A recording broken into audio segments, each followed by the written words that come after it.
ang sarap na pag ang mga baguhan na pupuri, lalo na sa kabaitan, diba? Pero yun nga, syempre, maraming mga baguhan na talagang super nice, di ba? Pero abang sumisikat, mararamdaman mo talaga yung pagbabago, lalo na pag may mga launching movie katulad neto. Kayo, mapapromise nyo ba na you will stay na ganyang kabait, di ba? O na hindi kayo babaguhin ng sistema, ng kasikatan.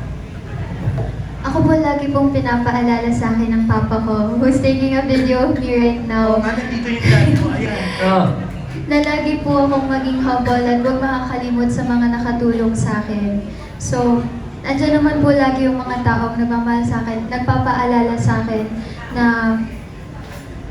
matuto pong tumanaw ng utang na loob at maging marunong magpakumbaba sa lahat ng bagay. Kaya lahat po ng blessing na binibigay po sa akin, hindi ko po siya ino-overthink na, ay, ang laki ko na. Hindi siya nakakarating sa ulo ko. Parang iniisip ko nga na, ordinaryong tao lang po ako. I'm just like everybody else, and I hope that I stay that way. I try to be self-aware as much as possible naman po. I'm sure, Angela, no, kung nasaan man ang mom mo ngayon, she's guiding you. Kasi, di ba sabi mo sa amin, yan ang turo ng mom mo, na maging mabait sa kapwa mo, maging marunong makisama. I'm sure she's very, very happy. Kahit 5 years na nga siyang wala, di ba? I'm sure she's really guiding you, di ba? Yeah. Thank you po. Yeah. Rafi. Ako naman po, sure ako na na hindi lalaki yung ulo ko. Kasi alam ko na si Lord mismo yung magbababa sa akin pag talagang lumaki yung ulo ko. Talagang tinatatak ko sa utak ko yan na dapat wala magbabago sa akin. Kahit anong pelikula na yan, kahit mag-MMFF na ako, wala akong rason para magbago. Kasi wala naman ako dito kung wala yung mga tao sa paligid ko. Yun po.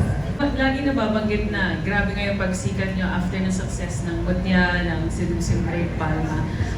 And sabi nyo rin, ayaw nyo magbago. Ano yung conscious effort nyo para hindi umakyat sa ulo yung pagsikat?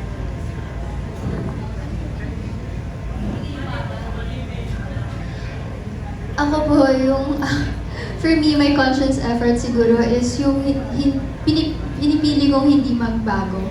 Kasi, ano naman po yun kapag magbabago ka, conscious ka dun. Tapos, iniisip ko sa sarili ko na I'm just the same old me. Lagi kong rin-remind yung sarili ko na I'm still the old Angela with better opportunities, but I'm still gonna remain myself. True to myself. Ako po, iniisip ko lang po yung dating ako. Parang, wala naman talagang nagbago.